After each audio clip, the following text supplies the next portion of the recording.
بقصص الأنبياء والمرسلين وأكمل إيمان المسلمين والمؤمنين بولاية علي والصلاة والسلام والتحية والإكرام على أفضل الموجودات العبد المؤيد والرسول المسدد المصطفى الأمجد المحمود الأحمد أعني أبا القاسم محمد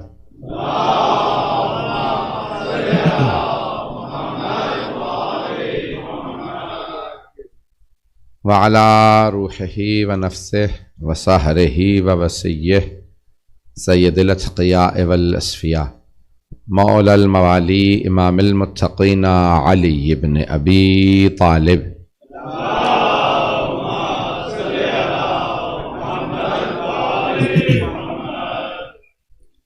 وعلى أوصيائه لا سيما بقية الله في الأرضين روحي وأرواح العالمين لتراب مقدمه الفداء واللعنة الدائمة على أعدائهم أجمعين من الآن إلى قيام يوم الدين.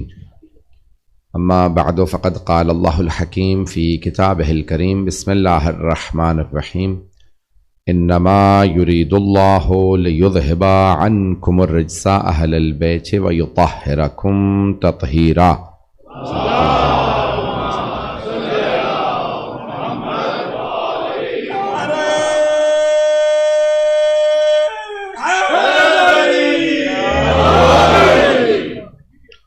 آیت تطہیر کے عنوان سے آپ کی خدمت میں یہ خمسہ مجالس جاری ہے۔ میں کل رجس سے متعلق کچھ میں نے مطالب کو پیش کیا تھا، بات کو آگے بڑھانا چاہتا ہوں۔ ایک سوال کا جواب بھی دوں گا جو رجس سے متعلق پیش کیا گیا کہ اگر جو ہم نے کل تشریح پیش کی ہے کہ اللہ نے ہر طرح کے رجس کو دور رکھا ہے، تو آیا کوئی ظلم کرنے والا جو قریب آتا ہے تو آیا اللہ نے انہیں دور نہیں رکھا؟ سوال ہے۔ مثال کے طور پہ خود اہل بیت علیہ السلام پہ مظالم کیے گئے ہیں، جو بھی قاتل ہے وہ رجس ہے یا نہیں ہے؟ کوئی بھی قاتل یا ظالم آل محمد پہ ظلم کرنے والا بھی رجس ہے۔ ایک لفظ یہاں پہ جلدی سے پیش کر رہا ہوں۔ لفظ رجس میں نے کل عرض کیا تھا، رجس میں 3 حروف ہیں اور لفظ تطہیر میں 5 حروف ہیں۔ تو عزیزان کرام اب یہاں تمام کے تمام ظالم ہوں، قاتل ہوں، جو آل محمد علیہ السلام پہ ظلم کرنے والے وہ رجس ہیں۔ یہاں پہ ایک مادی ہے، ایک معنوی رجس ہے۔ اللہ سبحانہ وتعالی جب یہ کہہ رہا ہے کہ انما یرید اللہ لیذھب عنکم الرجس اہل البیت، قاتل اگر آ رہا ہے تو وہ ساتھ نہیں ہو رہا، رہے گا مخالف۔ اللہ سبحانہ وتعالی اگر کسی بھی ظالم کو اجازت دیتا ہے قریب آنے کی تو وہ اسی کے خلاف جا رہا ہے کہ قریب آیا تھا پھر بھی اثر نہیں لیا، کچھ بزم میں بیٹھتے تھے اثر نہیں لیا، کچھ قریب آئے پھر بھی اثر نہیں لیا۔ بزم رسالت میں بیٹھنے والوں کا جرم زیادہ بڑا ہے، قریب رہ کے بھی آیت تطہیر کے مصداق کے قریب رہ کے بھی اصلاح نہیں کی۔ میں بات پہنچا پایا ہوں یا نہیں؟ کہیں گے تو میں مزید وضاحت کر دوں گا۔ اور خود آل محمد علیہ السلام نے بتایا کہ جو بھی ہمارے قاتل ہیں یا ہم پہ ظلم کرنے والے ہیں ان کی حقیقت کیا ہے۔ اور اب اس کو کیونکہ لفظ استعمال کیا ہے آل محمد علیہ السلام نے، اس لیے پیش کر رہا ہوں۔ یہ کوئی نہ سمجھے کہ میں کوئی ایک ایسا لفظ استعمال کر رہا ہوں کہ جو ممبر کے خلاف ہے، نہیں، کیونکہ آل محمد علیہ السلام نے استعمال کیا، خود رسول خدا نے جناب سید الشہداء نے، اس لیے یہ لفظ استعمال کر رہا ہوں کہ ایک جانور سے تشبیہ دی ہے دشمن کو، نجس العین سے۔ نجس العین 2 ہی جانور ہیں کہ اگر آپ پڑھیں کہ نجاسات جو بتائی گئی ہیں ان میں بات پہنچ گئی ہے، 2 جانور بتائے ہیں کہ جو نجس العین ہیں۔ اور معصوم علیہ السلام نے، آپ نے خندق اگر سنی ہو، پڑھوں یا تو اب غزوہ خندق ہے کہ عمر ابن عبد ود جو خندق کو پار کر کے اس طرف آ گیا، اس نے آنے کے بعد کہا کہ اے رسول میرے مقابلے میں کسی کو بھیجو۔ آپ نے کہا کون جائے گا؟ من لہو، کون ہے جو اس کے مقابلے میں جائے؟ تو جناب امیر نے کھڑے ہو کے کہا یا رسول اللہ انا لہو، میں اس کے لیے کافی ہوں۔ دوسری مرتبہ اس نے کہا کہ جناب سرور کائنات نے کہا بیٹھ میں پورا غزوہ خندق نہیں پڑھنا چاہ رہا ہوں، صرف اشارہ کر کے آگے بڑھنا چاہ رہا ہوں آیت تطہیر کے عنوان سے۔ دوسری مرتبہ کا تشریف رکھیے یا علی آپ بیٹھ جائیے، کوئی اور ہے جو اس کے مقابلے میں جائے؟ تو ایک صاحب کھڑے ہوئے، کہا آپ نے فرمایا کہ بھی جاؤ گے؟ کہا نہیں، مقابلے پہ نہیں جاؤں گا۔ میں بتانا چاہ رہا تھا کہ جب میں بھی کافر تھا اور یہ تو کافر ہے ہی، تو اس زمانے میں جب میں بھی کافر تھا تو ڈاکوں نے حملہ کر دیا تھا اس کے قبیلے پہ اور وہ سب کچھ لوٹ کے لے جا رہے تھے۔ اس نے اکیلے نے تمام ڈاکوں سے مقابلہ کیا، جب اس کی ڈھال ٹوٹ گئی تو اس نے اونٹنی کے بچے کو ہاتھوں سے اٹھا کے ڈاکوں کو مار مار کے بھگا دیا، یعنی خوف دلا رہے تھے۔ رسول خدا نے کہا مجھے کیوں سنا رہے ہو، بیٹھ جاؤ۔ پھر تیسری مرتبہ کہا، اس نے ایک مرتبہ نیزہ مارا، آپ نے سن رکھا، شیعہ سنی تمام مورخین نے لکھا کہ اس نے ایک مرتبہ نیزہ، ہاتھ میں اس کے 2 تلواریں تھی، 2 نیزے تھے، 2 خول تھے، 2 زرہ، تو اس نے ایک مرتبہ نیزہ رسول اسلام کے خیمے پہ مارا اور کہا کہ ایک گستاخی کی کہ میرے مقابلے میں بھیجیے مسلمانوں، تمہارے درمیان تمہارے نبی نے تمہیں بتایا کہ جو کسی کافر کو مار دے وہ غازی ہے، اور اگر مارا جائے تو شہید ہے، اگر غازی نہیں بن سکتے تو شہادت مجھ سے لے لو، یعنی میرے ہاتھوں مارے جاؤ گے تو شہید ہوگے، کوئی اور بات نہیں ہے۔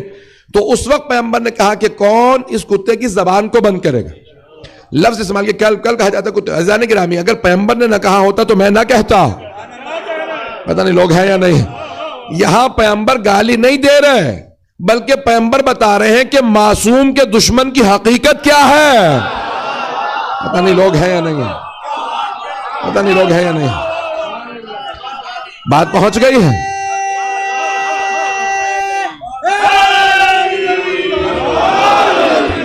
ہے توجہ میرے ساتھ؟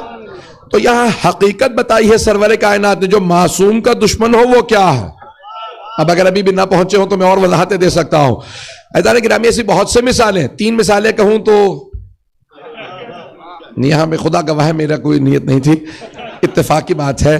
تو پہلی مثال سرور کائنات نے خندق میں کہی کہ من لہو، کون ہے جو اس کی زبان کو بند کرے، سوتے کی زبان کو بند کرے۔ عزیزان گرامی ایک مرتبہ مسجد کوفہ ہے اور ایک گستاخ مسجد میں داخل ہوتا ہے، جناب امیر کا نام لے کے گستاخی کر رہا، تو سب کے سب کہنے لگے، اس زمانے میں آپ کو پتا نا کہ جب شام والے نے سب سے کہا تھا کہ جناب امیر کی گستاخی کرو، لوگ مولا کو نام لے کے دشنام کہتے تھے، میں اور زیادہ کچھ نہیں کہنا چاہتا۔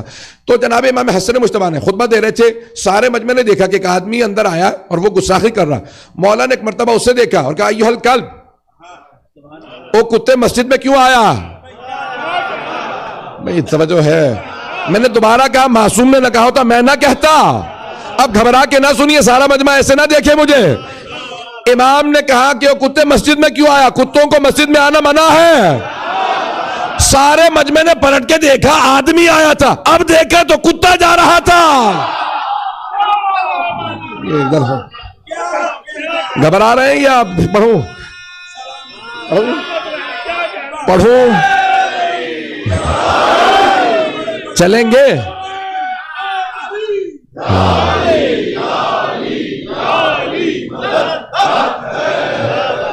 توجہ ہے میرے ساتھ؟ اللہم صلی محمد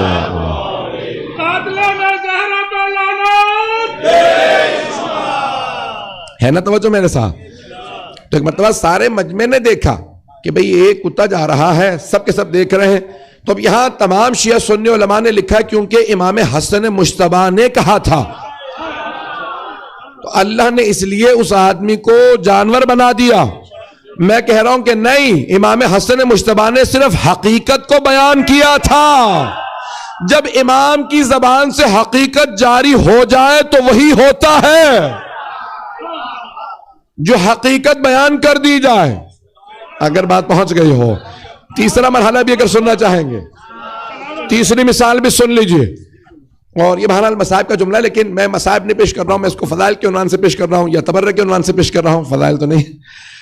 عزیزان گرامی خود سید الشہداء کا جملہ آیت الاشتہار دیتاب میں دیکھا کہ مجھ پہ کتوں نے حملہ کر دیا اور جس نے میری گردن کو کاٹا ہے نا۔ اب یہاں پہ جناب سید الشہداء فرما رہے ہیں جو کربلا میں یزیدی آئے ہیں، تم شکلیں دیکھ رہے ہو، میں حقیقت دیکھ رہا ہوں۔ پتہ نہیں بات پہنچی یا نہیں پہنچی، بات پہنچ گئی ہے۔ عزیزان گرامی، اور آپ نے کہا کہ میں نے یہ تمام نشانیاں دیکھی کہ میرے جو گردن پہ کاٹنے والا ہے، یعنی جس نے مجھے ذبح کرنا اس میں یہ نشانی ہے۔ حضرت عباس نے کہا مولا یہ شمر میں نشانیاں، یعنی جناب سید الشہداء فرما رہے ہیں ظاہر کو نہ دیکھنا۔ تو اب اگر کوئی ہاتھ بڑھا رہا ہے تو وہ آ نہیں رہا، اسی لیے وہ پھر بھی رجس باقی ہے، کیونکہ وہ ظلم کے لیے بڑھ رہا ہے۔ بات پہنچ گئی ہے؟ میں آگے بڑھ جاؤں؟ اگر واضح ہو گیا تو میں آگے بڑھنا چاہ رہا ہوں۔ یہ میں نے صرف سوال کا جواب دیا تھا کیونکہ میں موضوع سے متعلق تھا، کچھ لوگوں نے سوال کیا۔ تو عزیزان گرامی، کیونکہ وہ اس اپنے رجس پہ تب تک باقی ہیں کیونکہ وہ امام کے پاس جو آ رہے ہیں وہ پاس نہیں آ رہے، وہ ظلم کے لیے آ رہے ہیں۔ اس لیے اللہ سبحانہ و تعالیٰ انہیں موقع دے رہا ہے کہ قریب آ کے اگر اپنی اصلاح کر سکتے ہو، جو قریب آ کے بھی اصلاح نہ کرے پھر وہی لعنت کا مستحق ہے، کہ جو پیغمبر کے پاس آئے، امام کے پاس آئے، پھر بھی اپنی اصلاح نہ کرے۔ میں آگے بڑھ رہا ہوں۔ تو اب آئیے انما یرید اللہ ترجمہ کروں گا اور تفسیر پیش کرنا چاہوں گا۔ لفظ تطہیر کو آج پیش کرنا چاہ رہا تھا، اگر ایک اور لفظ آپ کے لیے واضح ہو جائے تو عزیزان گرامی، انما یرید اللہ، یہاں پہ بہت بحث کی ہے ایک بہت بڑے مفسر قرآن نے، انما یرید اللہ، بے شک کہ خدا کا ارادہ یہ ہے، یا دوسرے لفظوں میں ترجمہ جو کیا ہے کہ خدا کا ارادہ تو بس یہ ہے۔ انما آتا ہے حصر کے لیے، حصر سمجھتے ہیں نا، کہ جو محصور کر دے، ریسٹرکٹ کر دے، محدود کر دے، ایک قانون کو کسی خاص جگہ سے محدود کر دے، حصر کر دے، اس کے لیے آتا ہے انما۔ میں ایک اور آیت پیش کر دیتا ہوں تاکہ بات واضح ہو جائے۔ انما ولیکم اللہ، تمہارا ولی بس اللہ ہے اور اس کا رسول ہے، اور مومنوں میں سے وہ جو نماز قائم کرے اور حالت رکوع میں زکوٰۃ دے، یعنی ان کے علاوہ اور نہیں ہے۔ توجہ ہو، یعنی اس زمانے میں جتنے تھے ان کا اعلان ہو گیا، پتہ نہیں لوگ ہے یا نہیں، لیکن اللہ نے کہا انما ولیکم اللہ ورسولہ والذین، یہاں والذین کا والذین نہیں کہا، یعنی جمع کا صیغہ استعمال کر کے بتا دیا، اور اگر ایسے ہوں علی جیسے ہوں تو وہ بھی ولی ہیں، وہ بھی مولا ہیں۔ اللہ نے 11 کی گنجائش رکھی ہے، اللہ نے 11 کی گنجائش رکھی ہے، جمع کا صیغہ استعمال کیا۔ آواز آ رہی ہے نا میری صاحب؟ تو جانے کے نام اب یہاں اللہ نے جمع کا صیغہ استعمال کر کے گنجائش رکھی ہے کہ بھئی یہاں اور بھی ہیں جو علی جیسے ہوں گے۔ اب ہمارے ہاں جیسا ہونا شرط ہے، کہہ لینے سے ہوتا نہیں ہے، صفات ہو تو بنتا ہے۔ یہ جو امت کہتی پھر رہی ہے کہ محمد ہم جیسے، امت کا کہنا کافی نہیں، پیغمبر کا کہنا ضروری ہے۔ نہیں پہنچا سکا، خاموشی بتا رہی، میں نے پریشان کر دیا۔ ایک مرتبہ امت کہتی ہے نبی ہم جیسے، امام ہم جیسے، یہ ان جیسے بن نہیں جائیں گے۔ ایک مرتبہ پیغمبر کہے یہ مجھ جیسے، پیغمبر نے کبھی نہیں کہا امت مجھ جیسی۔ نہیں، یہ چند افراد کا پہنچنا کافی نہیں ہے، دوبارہ واپس آئیے۔ عزیزان گرامی، ایک مرتبہ ہم کہتے ہیں نبی ہم جیسے، کہ نہیں مثلکم۔ عزیزان گرامی، بہت سے افراد یہ شکایت کرتے تھے کہ ارے پیغمبر اتنی نمازیں پڑھ رہے ہیں، اتنی عبادتیں کر رہے ہیں، ہم نہیں کر سکتے، یہ نبی ہیں، ہم بشر ہیں۔ اللہ نے کہا خبردار، میں اپنے نبی کو وہی چیزیں بھیج کے دے رہا ہوں جو تم بھی کر سکتے ہو۔ مثلکم، بھئی میں ایک مثال دے دیتا ہوں۔ ایک مرتبہ ایک استاد کہتا ہے جب شاگرد اشکال کرے، اعتراض کرے، بھئی آپ اتنے قابل، ہم سے توقع نہ رکھیں کہ ہم بھی اتنا پڑھیں۔ وہ کہتے نہیں، میں بھی تم جیسا ہوں، استاد کا کہنا میں تم جیسا ہوں اور ہے، شاگردوں کا کہنا آپ ہم جیسے ہیں۔ نہیں پہنچا سکا، پہنچ رہی ہے بات؟ زمین آسمان کا فرق ہے۔ ایک مرتبہ باپ کہتا ہے میں تم جیسا ہوں، ایک مرتبہ بچہ کہتا ہے آپ ہم جیسے ہیں، بہت فرق ہے۔ اللہ نے کہا مثلکم، تاکہ کوئی یہ نہ کہے کہ یہ شاید فرشتے ہیں، جن ہیں، کچھ اور ہیں۔ اللہ نے کہا نہیں، تمہاری ہی صنف سے ہے، انسان ہے۔ اب اگر میں 17 رکعت دے کے بھیجوں تو اعتراض نہ کرنا، وہ 51 پڑھیں گے، تم پہ 17 واجب ہے۔ وہ مثال قائم کریں گے، کوئی اعتراض نہ کرے، لیکن مقابلہ نہ کرنا، وہ ہو، تم ہو۔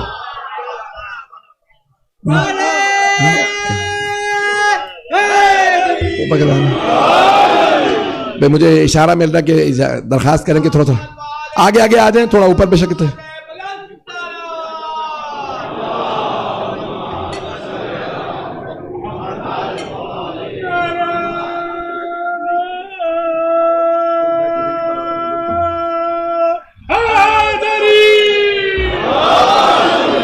تھوڑا تھوڑا زحمت کر کے اگر آگے آ جائیں گے تو انشاءاللہ.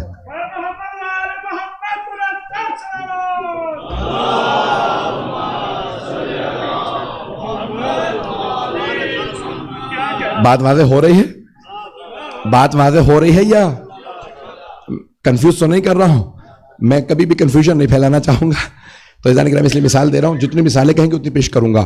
تو اب یہاں پہ اللہ نے کہا کہ یہ جو آیت ہے نا کہ انا بشر مثلکم، میں تم جیسا بشر ہوں، یعنی میں بشر ہوں، فرشتہ نہیں ہوں.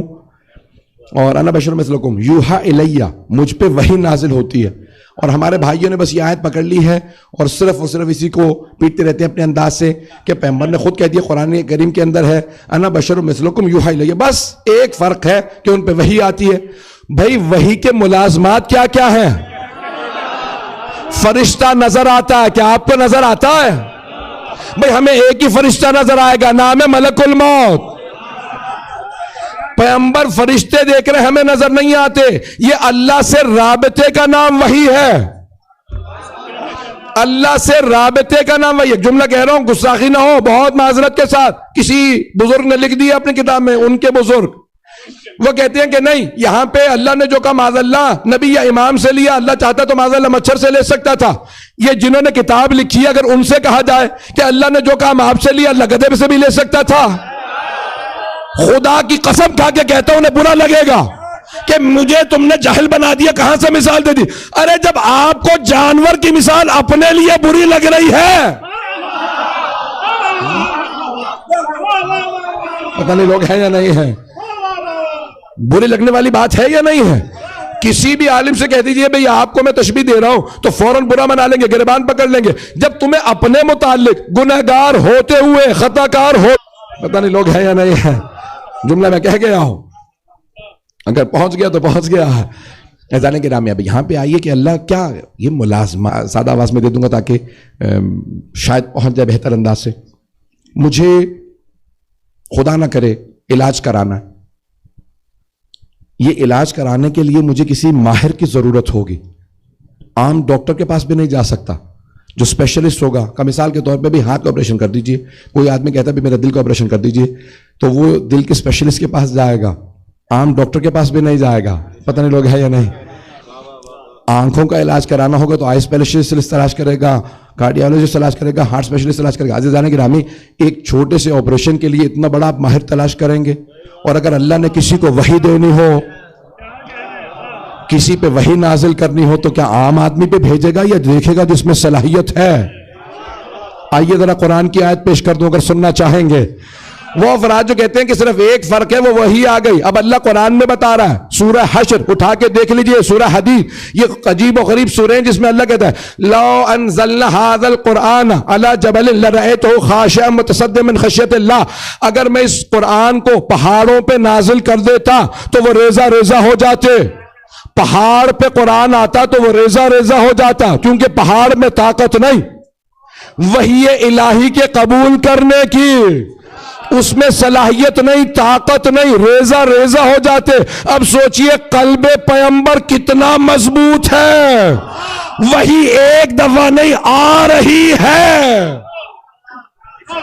نزول قرآن ہو رہا ہے اور صلاحیت ہے، آتی رہے، قبول کرتے رہیں اور عطا کرتے رہیں. روک کے ایک اور بات بھی پیش کر دوں، مجھے نہیں معلوم کہ مجمع چلے گا میرے ساتھ یا نہیں چلے گا، یعنی خاموشی انشاءاللہ توجہ کی علامت ہے. یہاں تو توجہ کی علامت ہے انشاءاللہ. سارا مجمع مجھے آج کہا گیا تھا کہ شاید آج مجمع کم ہو تو اس لیے آرام آرام سے بیٹھ گئے تھے، لیکن اب مجھے بار بار اشارے ملتے ہیں کہ بس اب جہاں جگہ ملتے رہے وہاں بیٹھتے جائیے گا، کہ کیونکہ منڈے ہے، ویک ڈیز ہیں. پھر بھی آپ حضرات جس محبت سے سننے آئے ہیں، میں کوشش کر رہا ہوں پورا خون جگر دے کے آپ کی خدمت میں، نہ گلا ساتھ دے رہا ہے، لیکن میں پھر بھی مطلب پیش کر رہا ہوں. تو وہ کہتے ہیں کہ رسول اسلام پہ کہ یہ میں کہ تمام کے تمام پاکیزگی کو پیش کرنا چاہ رہا ہوں کہ رسول اسلام پہ جب پہلی وحی آئی کتاب کا حوالہ نہیں دوں گا، یا اگر دینے میں وہ نہیں، کیونکہ میں تو اچھا خاصا پڑھ ہی چکا ہوں، پاکستان میں جاتا رہتا ہوں، مجھے اب کو پرواہ نہیں ہے، جو ہونا وہ ہوگا۔ تو صحیح بخاری میں لکھا ہے اور بہت سی کتابوں میں لکھا ہے کہ پہلی وحی نازل ہوئی اور سرور کائنات پہ جب وحی آئی تو آپ گھبرا گئے، پریشان ہو گئے، بھاگنے کی کوشش کرنے لگے۔ جناب جبرائیل نے پکڑ لیا اور زور سے سینے سے لگایا، کہا اقرا، پڑھو۔ آپ نے اپنے آپ کو پہاڑ سے گرانے کی کوشش کی۔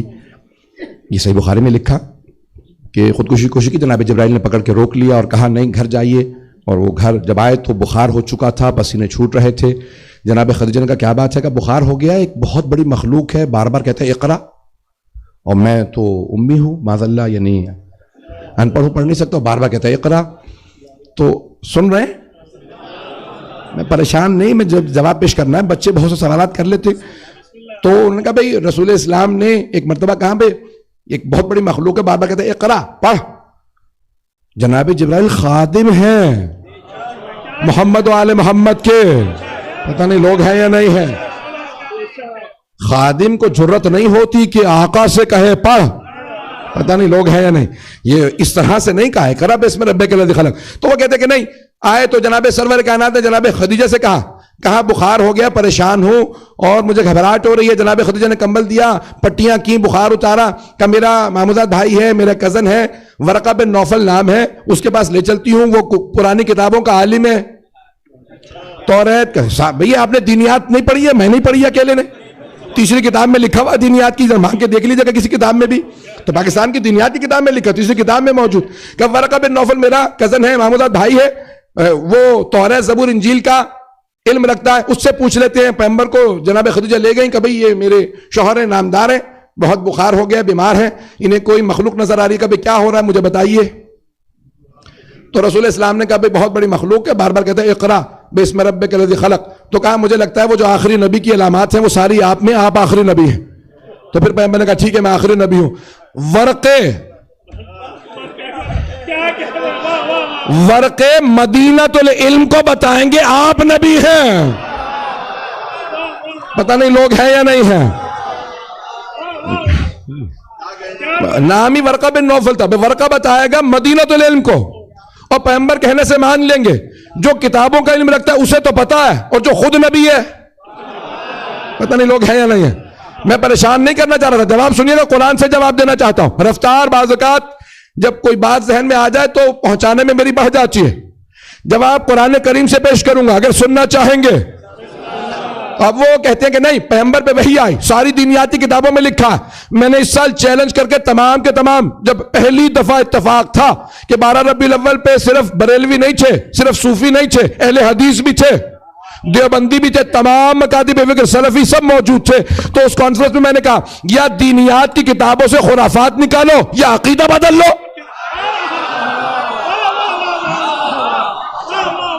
اب جیسے آپ میں بہت سے خاموش بیٹھے، وہ بھی سب خاموش سن رہے تھے، بھئی کیا دلیل پیش کرو گے؟ میں نے کہا میں قرآن پڑھتا جاتا ہوں، یا کہو یہ آیات صحیح نہیں، میں تمہارے ہاتھ میں بیعت کر لوں گا، یا تم اپنا عقیدہ بدل لو۔ آیات میں پیش کرتا ہوں، اللہ نے پیغمبر پہ وحی نازل کی، تمہاری کتابوں میں لکھا، پیغمبر گھبرا گئے، بخار ہوا، جناب خدیجہ نے بخار اتارا۔ آئیے ذرا قرآن میں لکھا وَأَوْحَىٰ رَبُّكَ إِلَى النَّحْلِ أَنِ اتَّخِذِ الْبُيُوتَ فِي الْجِبَالِ۔ اے میرے حبیب، آپ کے رب نے وحی نازل کی، اوحا ربُّكَ، وحی نازل کی شہد کی مکھی پہ، أَنِ اتَّخِذِ الْبُيُوتَ فِي الْجِبَالِ، پہاڑوں پہ یا اونچی جگہوں پہ چھتے بنایا کرو تاکہ انسان دوسرے جانور جلدی کھا نہ لے۔ نہ شہد کی مکھی کو بخار ہوا، پتہ نہیں لوگ ہیں یا نہیں ہیں، پتہ نہیں لوگ ہیں یا نہیں ہیں۔ چلیں گے؟ یہ جناب سرور کائنات پہ وحی سے متعلق ہے۔ آئیے 2 آیات اور پیش کر دوں۔ اور اللہ سبحانہ وتعالیٰ کہہ رہا ہے ہم نے مریم پہ وحی نازل کی۔ ایک مرتبہ فرشتہ نمودار ہوا، اس نے کہا کہ اللہ سبحانہ وتعالیٰ نے مجھے بھیجا ہے، آپ کے ہاں بیٹا ہونے والا۔ جناب مریم نے کہا کیف اَلِدُ وَلَمْ يَمْسَسْنِي الْبَشَرُ، مجھے بشر نے چھوا بھی نہیں، میرے ہاں بیٹا کیسے ہوگا؟ کہ میں فرشتہ ہوں، آدمی نہیں، ڈرانے نہیں آیا۔ جناب مریم نے کہا میں پاک دامنہ ہوں، کہ وہ جو بیٹا ہوگا وہ آپ کی پاک دامنی کی گواہی دے گا اگر ہو. وہ بیٹا کہے گا، جب بولے گا سب خاموش ہو جائیں گے، سب مان لیں گے آپ پاک دامنا ہے. جناب مریم پہ وحی آئی، نہ انہوں نے اپنے آپ کو پہاڑ سے گرانے کی کوشش کی، پتہ نہیں لوگ ہیں یا نہیں ہیں، نہ خودکشی کی کوشش کی، نہ گھبرائی، آرام سے سنی، وحی کو سنا، جواب دیا. اتنی لمبی گفتگو پہلی وحی پہ کہ اللہ نے قرآن میں سورہ مریم میں ساری گفتگو کو لکھا. ایک اور آیت پیش کر دوں. وَأَوْحَيْنَا إِلَىٰ أُمِّ مُوسَىٰ، اے میرے حبیب ہم نے ام موسیٰ پہ وحی نازل کی. اے موسیٰ کی ماں، موسیٰ کو تابوت میں رکھ کے نیل میں بہا دے. جناب موسیٰ کی والدہ نے پلٹ کے کہا پروردگارا میرے خون کا ٹکڑا ہے، میرے جگر کا ٹکڑا، میرا لال، تیرا حکم نہ ہوتا تو کبھی نہ کرتی. ارے اتنا لمبا جواب. یہ نبی نہیں ہے، رسول نہیں ہے، امام نہیں ہے، نبی کی ماں ہے. نہ پریشان ہوئی، نہ اپنے آپ کو نیل میں گرایا، بیٹے کو تابوت میں رکھ کے بہا دیا. اور مسلمانوں، پیغمبر کے مقابلے میں چھوٹی چھوٹی ہستیوں پہ وحی آئی، نہ انہیں بخار ہوا، نہ خودکشی کی کوشش. سب سے بڑے نبی پہ وحی آئے. عقیدے صحیح کرو یا قرآن چھوڑ دو.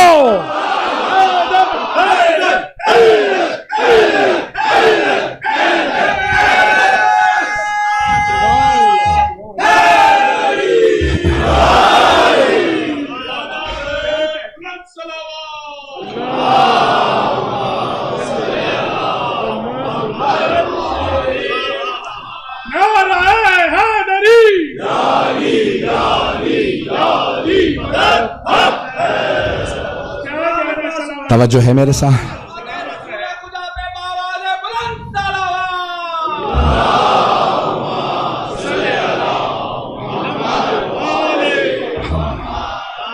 توجہ ہے نا میرے ساتھ عزیزان کرام. بعض اوقات عقیدے بنا لیے جاتے ہیں، نہ قرآن کو مد نظر رکھا جاتا ہے، نہ آل محمد کے فرمان کو. فرمان بناؤ اپنے پاس سے تو یہی کچھ ہوگا. اس لیے ہمارے ہاں گھڑنے کی اجازت نہیں ہے. میں ایک اور جملہ پیش کرنا چاہ رہا ہوں، اگر سنیں گے.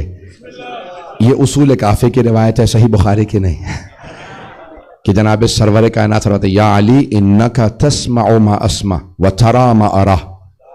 یا علی جو کچھ میں سنتا ہوں آپ بھی سنتے ہیں، اور جو کچھ میں دیکھتا ہوں آپ بھی دیکھتے ہیں. حضرت گرامی دوسرے صحابہ بیٹھے رہتے تھے، کہا یا رسول اللہ کیا معاملہ، کیا بات ہے، پیغمبر کیوں خاموش بیٹھے، کچھ گفتگو ہے، ہمیں کچھ نظر نہیں آ رہا. مولا نے کہا چپ رہو، وہی آ رہی ہے. کہا یا علی آپ کو کیسے پتا؟ کہا پیغمبر نے نہیں کہا تھا، میں وہ دیکھتا ہوں سنتا ہوں جو. پتہ نہیں لوگ ہیں یا نہیں.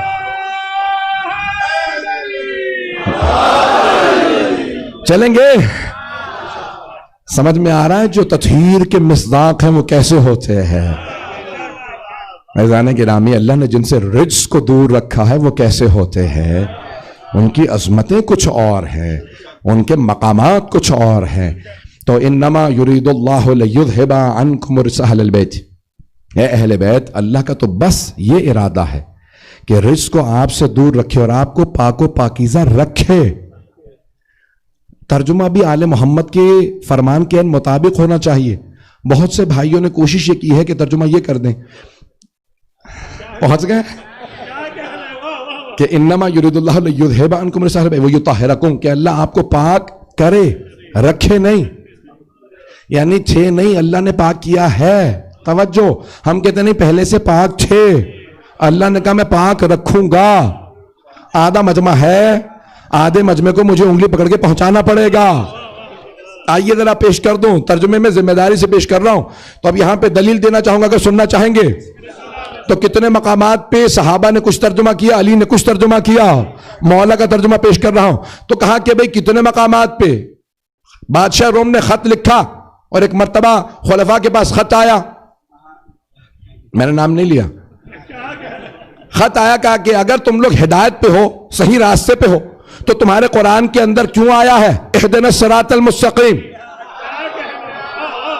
کہ پروردگارا ہمیں صراط مستقیم کی ہدایت کر دے۔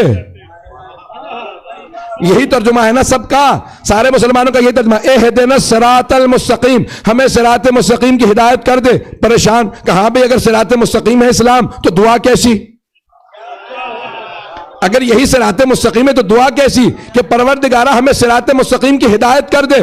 تو کیا کریں؟ پھر علی سے پوچھتے ہیں کہ یا علی کیا مفہوم صراط المستقیم کی ہدایت کر دے؟ مولا نے کہا تمہیں کس نے کہا؟ یہاں اہدنا سے مراد ہے ہدایت کر دے۔ پھر یا علی ترجمہ کیا ہوگا؟ بھئی میں پیش کر دیتا ہوں پہلے لغت کے لحاظ سے، پھر آخر میں مولا کا جواب، عربی کا بھی جملہ پیش کروں گا اور مولا کا جواب آپ کو سمجھانے کی پوری کوشش کروں گا۔ عزیزان گرامی، قیام سے لفظ ہے قم، قم یعنی کھڑے ہو جاؤ۔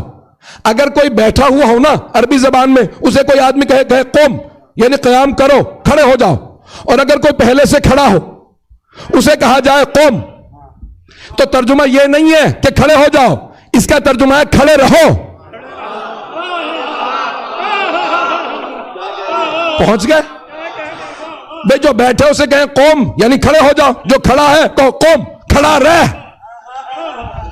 وہ پہلے سے کھڑا ہے، آپ کہیے قوم یعنی کھڑے رہو۔ مولا نے کہا یہاں اہدنا الصراط المستقیم کا معنی یہ نہیں ہے کہ ہدایت کر دے، بلکہ مفہوم ہے ثبتنا علی الصراط المستقیم، ہمیں صراط مستقیم پہ ثابت قدم رکھ،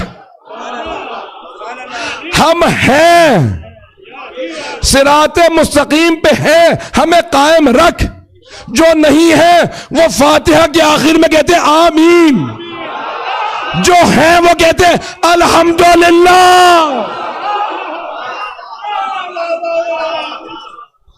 ہیں پریشان؟ پریشان تو نہیں کر رہا ہوں عزیزان گرامی، اسی لیے ہمارے ہاں خدا کی قسم ذمہ داری سے کر رہا، تمام توضیح المسائل رسالہ ہے عملیہ، تمام مراجعوں کے اٹھا کے دیکھ لیں، سب نے لکھا ہے مبتلات نماز میں، نماز کن کن چیزوں سے باطل ہو جاتی ہے، ٹوٹ جاتی ہے۔ نماز ٹوٹ گئی تو ان میں سے ایک ہے آمین جانتے بوجھتے ہوئے کہنا۔ چھٹے امام نے کہا کہ کوئی جان بوجھ کے فاتحہ کے آخر میں کہ آمین، نماز چلے گی دوبارہ پڑھ۔ کہا مولا کیوں؟ مولا نے کہا آمین صرف تقیے میں کہہ سکتے ہو، توجہ، تقیے میں کہہ سکتے ہو، سمجھتے ہوئے نہیں۔ کہا مولا کیوں سمجھتے ہوئے نہیں کہہ سکتے؟ کہا اگر سمجھے ہو تو الحمدللہ، نہیں سمجھے تو آمین۔ پتہ نہیں لوگ ہیں نہیں بھئی، اگر کوئی مانتا میں صراط مستقیم پہ ہوں تو کہے الحمدللہ۔ کہا مولا صراط مستقیم کیا ہے؟ کہ ہم آل محمد کی ولایت۔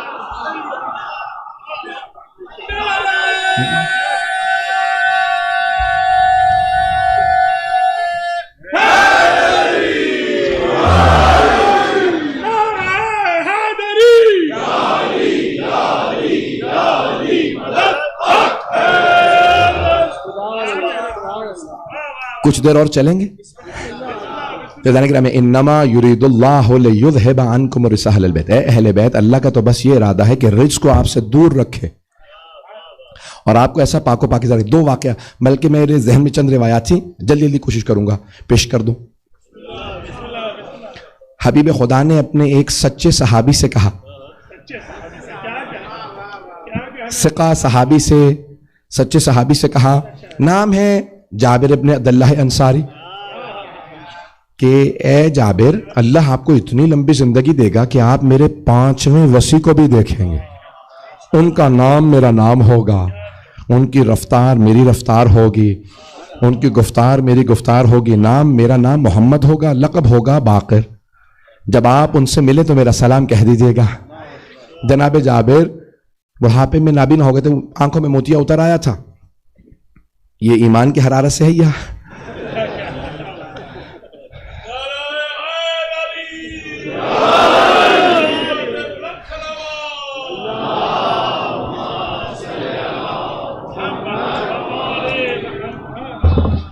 آپ لوگوں کو شاید اتنی گرمی نہ لگ رہی جتنی مجھے محسوس ہو رہی ہے۔ تو عزیزان گرامی، جناب جابر جب بہت بزرگ ہو گئے 57 ہجری میں اول رجب کو 5ویں امام کی ولادت ہے، تو ایک مرتبہ جناب جابر اکثر مدینے میں دیکھے جاتے تھے، کہہ رہے ہیں این الباقر این الباقر، کہاں ہے باقر کہاں ہے؟ تو مدینے میں کسی آدمی نے کہا جابر باقر نامی کوئی آدمی ہے ہی نہیں، اور آپ باقر باقر کہتے پھر رہے ہیں، لوگ آپ سے متعلق باتیں کرنے لگے ہیں کہ ان کا دماغ چل گیا؟ کہا نہیں، مجھ سے سچے نبی نے سچا وعدہ کیا ہے، کوئی باقر آنے والا ہے۔ وہ دن آ گیا، اول رجب تھی، چوتھے امام نے فوراً ایک کنیز سے کہا جا کے جابر سے بتا باقر آ گئے ہیں۔ توجہ، ایک مرتبہ وہ کنیز کہیں کہا کہ اے جابر، حضرت سجاد نے کہا ہے کہ ان کے گھر میں باقر کی آمد ہو گئی ہے، آ جائیے زیارت کر لیجئے۔ فوراً جناب جابر نے کہا گھر لے چلو، گھر آئے، آنے کے بعد کہا مولا بچے کو جلدی سے غسل دے دے، میں سلام پہنچا دو پیغمبر کا۔ مولا سجاد نے کہا جابر یہ دنیا کو پاک کرنے آئے ہیں، اگر اسے پاک کرنے کی ضرورت ہو تو آیت تطہیر کا مصداق کیسے؟ ایک مرتبہ جناب جابر نے امام باقر کو آغوش میں لیا، کہا السلام علیکہ یا ابن رسول اللہ، فرزند رسول آپ پہ سلام۔ 5ویں امام نے کہا سلام ہو میرے جد رسول خدا پہ۔ پتہ نہیں لوگ ہیں یا نہیں ہیں۔ انہوں نے کہا تھا انی وان جدک، آپ پہ سلام ہو آپ کے جد رسول خدا کی طرف سے اور میری طرف سے، تو آپ نے کہا میرے جد رسول خدا پہ سلام، میرے دادا علی مرتضیٰ پہ سلام، میری دادی زہرا پہ سلام، میرے اجداد حسن حسین پہ سلام۔ جناب جابر پریشان ہوئے، کہا مولا بچہ فوراً بول رہا، کہا یہ ہمارا ہے۔ یہ تطہیر کا مصداق ہے۔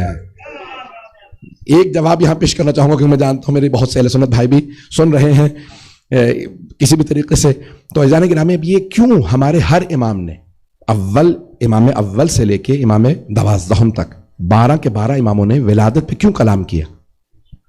ہر امام نے کلام کیا، جانتے ہیں کیوں؟ جواب پیش کر رہا ہوں۔ جناب عیسیٰ نے قرآن کی روح سے گہوارے میں کلام کیا تھا، انی عبداللہ آتانی الکتاب وجعلنی نبیہ، پتہ نہیں لوگ ہیں یا نہیں۔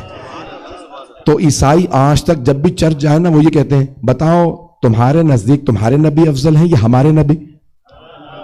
تو سارے مسلمان بیٹھے تو چرچ میں گئے ہوئے تھے، عیسائیوں کے بھی فرقے آئے ہوئے تھے، مسلمان بھی ماشاءاللہ سے سارے فرقے تو نہیں تھے لیکن 10-12 تو تھے۔ تو اس میں مجھ حقیر کو بھی موقع ملا تو وہ کہنے لگے بھئی ہمارے نبی افضل ہیں تمہارے؟ تو ہمارے ایک بہت بزرگ عالم دین تھے، انہوں نے فوراً کہا ہمارے نبی افضل ہے ہمارے عقیدے کے حساب سے۔ کہا پھر تمہارے قرآن میں لکھا کہ ہمارے نبی نے 2 ہفتے کے تھے فوراً کلام کیا اور تمہارے نبی نے 40 برس کے سن میں اعلان کیا کہ میں نبی ہوں، تو پھر ہمارے نبی افضل ہوئے۔ اب وہ خاموش ہونے جواب کہا نہیں وہ ٹھیک ہے وہ تو قرآن میں ہے جناب عیسیٰ نے کلام کیا تھا لیکن ہمارے نبی افضل ہے۔ کا دلیل کیا؟ کا دلیل نہیں، ہمارا عقیدہ یہی ہے۔ میں نے کہا اجازت اگر ہو تو مفتی صاحب اگر آپ اجازت دیں تو 2 باتیں کہہ سکتا ہوں۔ تو میں نے کہا کہ ہمارا عقیدہ یہ ہے کہ ہمارے جو رسول کے 12 اوصیاء ہیں نا وہ بھی جناب عیسیٰ سے افضل ہیں۔ اب وہ عیسائیوں کو تو برا لگ رہا تھا کہ کیسے افضل ہیں؟ میں نے کہا کیونکہ ہماری تمام کتابوں میں ان کی بھی ہماری بھی کہ رسول خدا نے ایک مرتبہ اپنے تمام صحابہ سے کہا کہ آخری زمانے میں میرا بیٹا مہدی آئے گا، وہ میرا 12واں وصی ہوگا اور میرا بھائی عیسیٰ بھی آئے گا۔ جب فلسطین میں پہنچیں گے تو ایک مرتبہ امام زمانہ میرا بیٹا مہدی میرے بھائی عیسیٰ سے کہے گا چچا جان بسم اللہ، تو وہ کہیں گے آپ کے ہوتے ہوئے بھلا میری جرت ہے، آپ نماز پڑھائیے، عیسیٰ ان کے پیچھے نماز پڑھیں گے۔ توجہ، جس کے 12ویں وصی کے پیچھے عیسیٰ نماز پڑھیں وہ وصی بھی افضل ہے، وہ نبی بھی۔ اور ہمارے ہر امام نے ولادت پہ کلام کر کے بتایا، ارے ہر وصی کلام کر کے بتا رہا، عیسیٰ نے 14ویں دن کلام کیا، علی نے پہلے دن۔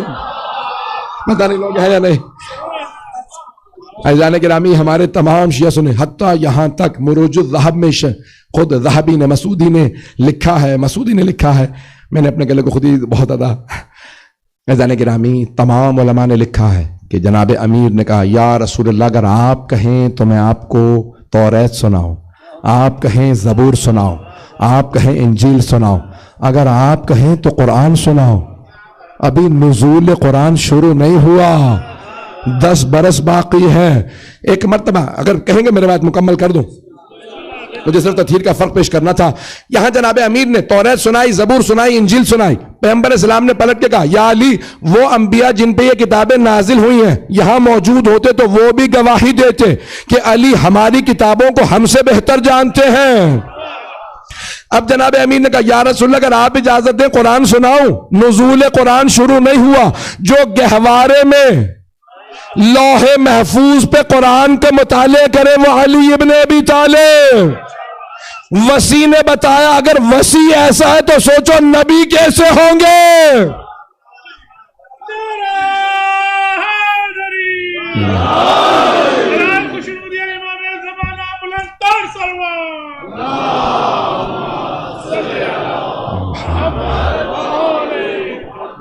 توجہ ہے جانے گرام.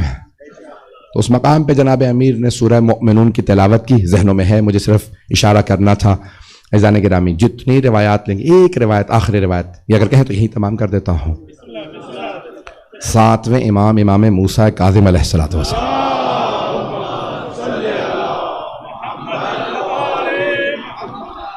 اس سے بہتر انداز سے صلوات کی زحمت فرمائیں گے.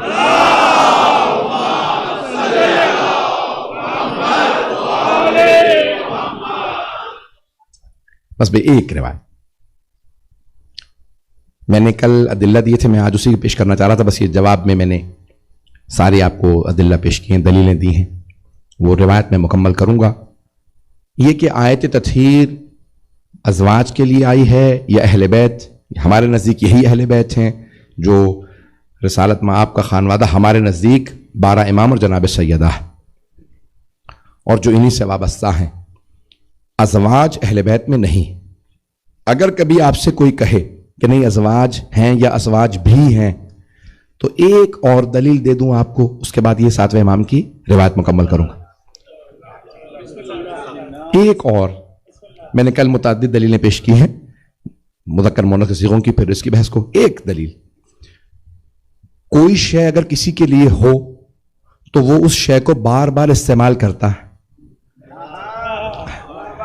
یہ شے میرے لیے ہے. جب بھی کبھی اختلاف ہوا, ازواج نے آج تک کہیں کسی روایت میں نہیں ملتا کہ احتجاج میں یہ کہا ہو ارے ہمارے لیے آیت تطہیر آئی. لیکن پورے طول تاریخ میں جناب امیر سے لے کے 11ویں امام تک ہر امام نے, جناب سیدہ نے جگہ جگہ کہا ارے ہم وہ ہیں جن کے لیے آیت تطہیر آئی. پتہ نہیں لوگ ہیں یا نہیں. یہاں تک کہ بازار میں, دربار میں مولا سجاد نے آیت تطہیر کی تلاوت کی اور کسی نے پوچھا بھئی آپ یہ آیت کیوں پڑھ رہے ہیں, یہ تو آل محمد کے لیے ہے. مولا نے کہا ابھی بھی نہیں سمجھے, یہ آپ کے لیے نہیں ہے. جب اس زمانے میں کسی کی جرت نہیں ہوئی کہ اعتراض کرے, تو میں ایک روایت پیش کر دوں جو 7ویں امام سے متعلق میں پیش کرنا چاہتا تھا کہ خود ہارون الرشید جس نے امام کو زہر دیا تھا, قاتل امام ہے یہ, اس نے 7ویں امام سے ایک اعتراض کیا, کہا کہ کیا دلیل ہے کہ آپ آل رسول ہیں اور آپ کو فرزند رسول کہا جاتا ہے, یہ اپنا رسول اللہ, آپ کسی کو روکتے نہیں کہتے کہ بھئی ہمیں آل علی کہو, آل رسول نہ کہو. بات پہنچ گئی. کبھی آپ کو سب لوگ یہ اپنا رسول اللہ, فرزند رسول, آل رسول, جبکہ آپ تو علی کی آل ہیں, رسول خدا کی تو بیٹی کی آل ہیں, تو آپ کو روکنا چاہیے. پیغمبر نے کہا, مولا امام موسیٰ کاظم علیہ السلام نے کہا کہ یہ بتا کہ عیسیٰ کے والد کا نام کیا ہے. کچھ لوگ پہنچ گئے. مولا نے کہا یہ بتا حضرت عیسیٰ کے والد کا نام کیا ہے. کہا حضرت عیسیٰ کو تو اللہ نے بغیر باپ کے پیدا کیا ہے. تو کہا یہ جو قرآن میں آیت آئی ہے وَإِنَّ مِن ذُرِّيَّتِهِ, بے شک کہ ابراہیم کی ذریت میں ہے, اسحاق و یعقوب و یوسف, اللہ نے سارے انبیاء کے نام لیے, وَيَحْيَىٰ وَزَكَرِيَّا, اور آخر میں کہا وَعِیسیٰ, یہ سارے انبیاء کے نام لے کے اللہ نے کہا یہ سارے ابراہیم کی ذریت میں ہیں, اور آخر میں کہا عیسیٰ. بتا پھر عیسیٰ جناب ابراہیم کی ذریت میں کیسے؟ کہا جناب مریم کی طرف سے. توجہ, کہا جناب عیسیٰ جناب مریم کی طرف سے جناب ابراہیم کی ذریت میں. کہا 4000 سال کا فاصلہ ہے جناب مریم اور جناب ابراہیم میں. پتہ نہیں ہے یا نہیں ہے. اتنے 1000 سال کا فاصلہ جناب ابراہیم اور جناب مریم میں، پھر بھی اللہ کہہ رہا ہے عیسیٰ مریم کا بیٹا، ذریت ابراہیم، کہ اگر 4000 سال کے فاصلے سے عیسیٰ ابراہیم کی ذریت میں، تو ہم تو رسول کی ڈائریکٹ بیٹی کی نسل ہے. پتہ نہیں لوگ ہیں یا نہیں؟ پیغمبر کی مستقیم بیٹی ہے، نسل میں نہیں ہے. اگر ہمیں کوئی کہے آل رسول، تو ہم رسول کی مستقیم بیٹی، ایک ہی بیٹی، ایک صرف واسطہ رسول اور ان کی بیٹی، کوئی واسطہ نہیں بیچ میں. کہا ہم کیسے ان کی آل میں نہیں ہیں؟ عزیزان گرامی، امام نے پھر فوراً کہا اگر رسول خدا تجھ سے تیری بیٹی کا رشتہ مانگے دے گا؟ اس نے کہا مانگے، بڑے بڑوں نے خود اپنی بیٹیوں کے رشتے دیے ہیں، میں بھی خود ہی اپنی بیٹی کا رشتہ دوں گا پیغمبر کو. لیکن مولا نے کہا ہم نہیں رشتہ دیں گے. کہا کہ آپ اہل بیت ہوتے ہوئے رسول کو اپنی بیٹی کا رشتہ نہیں دیں گے؟ مولا نے کہا کیونکہ پیغمبر ہم سے رشتہ نہیں مانگیں گے. کہا کیوں؟ کہا چاہے بیٹے کی نسل ہو چاہے بیٹے کی نسل ہو، دونوں اپنے ہی محرم ہیں، اپنے ہی نسل ہیں. عزیزان گرامی، اوروں میں اور آل محمد میں بہت فرق ہے. آیت تطہیر صرف آل محمد کے لیے ہے. بس بھئی اسی پہ تمام کر رہا ہوں. جب امام موسیٰ کاظم کو لے جایا جا رہا تھا تو وہاں پہ امام مدینے میں روضہ رسول پہ کھڑے ہو کے بار بار کہہ رہے تھے السلام علیکہ یا جدہ، اے میرے جد رسول اللہ، آپ پہ سلام ہو، آپ میرے گواہ ہیں. یہ مجھے پھر بے جرم لے جا رہے ہیں. امام نماز پڑھ رہے تھے کہ نماز کی حالت میں امام کے گلے میں زنجیریں ڈالی گئی، امام کو بیڑیاں پہنائی گئیں، اور ایک مرتبہ فوجیوں نے امام کو گھسیٹنا شروع کر دیا. نماز کی حالت میں جب لے جانے لگے تو امام نے فوراً روضہ رسول کا رخ کر کے کہا یا جدہ، اے میرے جد رسول اللہ، گواہ رہیے گا آپ کی آل کو کس کس طرح سے مظلوم بنایا گیا، نہ جانے کس کس امام کو زنجیریں پہنائی گئی ہیں. آج ایک روایت پیش کرنا چاہ رہا تھا کہ تاریخ میں 5 سب سے زیادہ رونے والی ہستیاں کون ہیں. مصائب میں بعض کا دہراتا رہتا ہوں، یہ روایت سن لیجئے گا، روایت تفصیلی ہے. 5 سب سے زیادہ رونے والی ہستیاں بنا بر قول امام صادق علیہ السلام فرماتے ہیں 5 ہستیاں سب سے زیادہ روئیں. کوئی اتنا نہیں رو سکتا جتنا یہ 5 ہستیاں روئی ہیں. کہا مولا کون ہیں؟ کہا پہلے جناب آدم 40 برس روتے رہے، جنت سے آئے تھے، آنے کے بعد بیٹے ہوئے، ایک بیٹے نے دوسرے بیٹے کا قتل کر دیا، قابیل نے حابیل کو مار دیا. جناب آدم بیٹوں کو بتاتے نہیں تھے، مجھے حابیل بہت یاد آتا ہے، لیکن مسلسل بیٹھے روتے رہتے تھے. اولاد کا غم بہت بڑا غم ہوتا ہے، اولاد کا امتحان بہت بڑا امتحان ہے. چھٹے امام سے روایت ہے، پوچھا مولا دنیا میں بتائیے سب سے بڑی خوشی کس چیز میں ہوتی ہے؟ مولا نے کہا جب اگر انسان کی اولاد ہو، وہ جوان ہو جائے اور آنکھوں کے سامنے چلتی رہے، انسان کو بہت زیادہ خوشی محسوس ہوتی ہے. کہا مولا دنیا کا سب سے بڑا غم کیا ہے؟ کہا جب وہی جوان اولاد آنکھوں کے سامنے مر جائے تو اس سے بڑا دنیا میں کوئی غم نہیں ہے. بس بے کوئی بھی بخل نہ کرے، اور انہیں میں بخل نہ کیجئے گا. آخری یہ شبیں ہیں، کل شب شہادت ہے جناب سیدہ کی. تو کہا جناب آدم کو بیٹے کا بہت غم تھا، بیٹوں کو بتاتے نہیں تھے، مجھے بیٹا بہت یاد آتا ہے مجھے. ہاں بھی ایک دن جناب جبرائیل نازل ہوئے، کہا اے آدم، اللہ کہتا ہے کہ آدم کو جا کے بتاؤ ایک آخری نبی آئیں گے، نام محمد ہوگا. جناب آدم نے کہا ہاں وہی محمد جن کا نام اللہ کے نام کے ساتھ جنت کے دروازے پہ لکھا ہے. کہا ہاں. کہا ان کا ایک نواسہ ہوگا، نام حسین ہوگا. کہا ہاں جبرائیل، جب جنت کے دروازے پہ میں نام پڑھتا تھا نا، جب بھی میں حسین کا نام پڑھتا تھا آنکھوں میں آنسو آ جاتے تھے. یہ وہی حسین؟ کہا ہاں وہی حسین. کہا اے آدم، اس حسین کا ایک بیٹا ہوگا، نام علی اکبر ہوگا. وہ علی اکبر میدان کربلا میں مارا جائے گا. اے آدم، وہ آپ کے حابیل سے بہت زیادہ خوبصورت ہوگا. اے آدم، اللہ کہتا ہے کہ وہ اپنے باپ کی آنکھوں کے سامنے مارا جائے گا. جب سینے میں برچھی لگے گی، پتہ نہیں برداشت کر پائے. میرے ایک بھائی برداشت نہیں کر پا رہے، بس بھی سنیں گے. اجرکم اللہ، اجرکم اللہ. کہاں ہے آدم؟ وہ جوان بیٹا حسین کے سامنے مارا جائے گا. جناب آدم بہت روئے. کہا کہ اب کے بعد صبر کیجئے گا، اگر کبھی رونا چاہیں اے آدم جب بھی رونا آئے نا تو حسین کے علی اکبر کو یاد کر کے روئیے گا، اللہ آپ کے اسی رونے کو عبادت قرار دے گا. اللہ کو حسین پہ گریہ پسند ہے، اپنے پہ نہیں. اجرکم اللہ. بس بھائی پہلے مولا فرماتے ہیں 5 جتنا روئے ہیں کوئی نہیں رو سکتا. روایت مکمل کروں، تھک تو نہیں گئے ہیں بھائی، تھک کے نہ روئیے گا. دوسرے رونے والے کون ہیں؟ کہا جناب یعقوب. کہا جناب یوسف جب دور ہو گئے نا آنکھوں سے، جناب یعقوب یاد کر کر کے روتے تھے. 12 بیٹے تھے، 11 آنکھوں کے سامنے ایک آنکھوں سے دور ہوئے، یاد کر کر کے روتے تھے کہ ہائے میرا یوسف، ہائے میرا یوسف. اب سمجھ میں آیا، ایک یوسف دور ہو جائے تو باپ نابینا ہو جاتا ہے، اور اگر فخر یوسف مارا جائے تو اللہ حسین کی آنکھوں سے روشنی چھین لیتا ہے. کہیں حسین مرتا ہوا نہ دیکھیں، کہیں حسین گرتا ہوا نہ دیکھیں.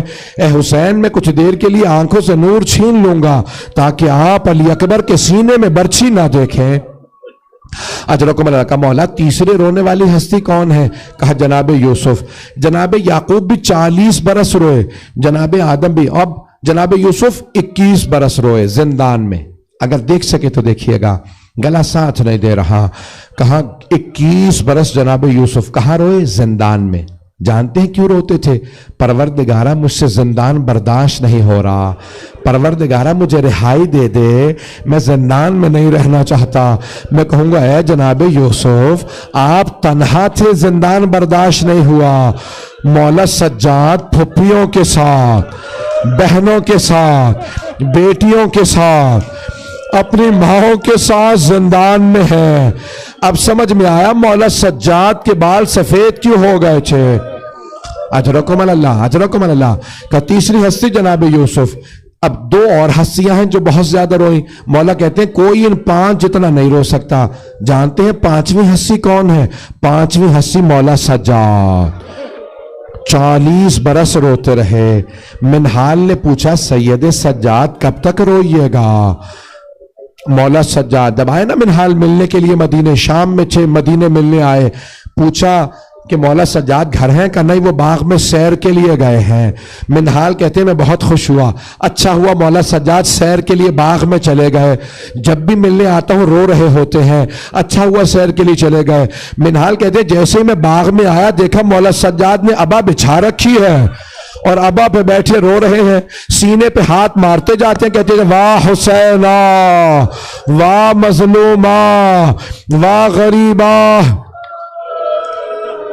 منہال نے کہا مولا آپ باغ میں سیر کے لیے آئے تھے، یہاں پہ بھی رو رہے ہیں. ایک مرتبہ مولا سجاد نے کہا منہال میں بہتا ہوا پانی دیکھتا ہوں مجھے کربلا یاد آ جاتی ہے. اجرکم اللہ. کیا منہال مجھے کربلا یاد آ جاتی ہے، لیکن مولا شہادت تو آپ کی میراث ہے، کب تک گریہ کیجئے گا؟ کہ منہال آپ بھی صحیح کہتے ہیں، شہادت ہماری میراث ہے، لیکن منہال کیا ماؤں کے ساتھ، پھپھیوں کے ساتھ، بہنوں کے ساتھ درباروں میں جانا، بازاروں میں جانا، منہال کیا یہ بھی ہماری میراث ہے؟ منہال میں سب کچھ بھلا سکتا ہوں، شام کا بازار نہیں بھلا سکتا. اجرکم. میں آپ سوچیں گے میں نے کہا 5 رونے والوں سے زیادہ کوئی نہیں رو سکتا. میں نے 5ویں ہستی کا بھی بتا دیا لیکن 4تھی ہستی کا نام نہیں لیا. جانتے ہیں وہ 4تھی ہستی کون ہے؟ وہ 4تھی ہستی جناب سیدہ ہے. جناب سیدہ وہ 4تھی ہستی. پوچھا مولا، دیکھیے گا میری طرف، مولا آپ نے فرمایا جتنا 5 ہستیاں روئیں کوئی نہیں رو سکتا، سب سے زیادہ رونے والی 5 ہستیاں. مولا آپ نے کہا کوئی 40 برس رویا، کوئی 35 برس رویا، کوئی 21 برس رویا، لیکن مولا آپ کی دادی زہرا تو 2.5-3 مہینے زندہ رہے، پیغمبر کے بعد صرف 3 مہینے 5 دن زندہ رہے. مولا یہ سب سے زیادہ رونے والوں میں کیسے؟ مولا نے کہا میری دادی کے رونے کی مدت کو نہ دیکھ، میری دادی کے رونے کی شدت کو دیکھ. اس شدت سے روتی تھی کہ بال سفید ہو گئے.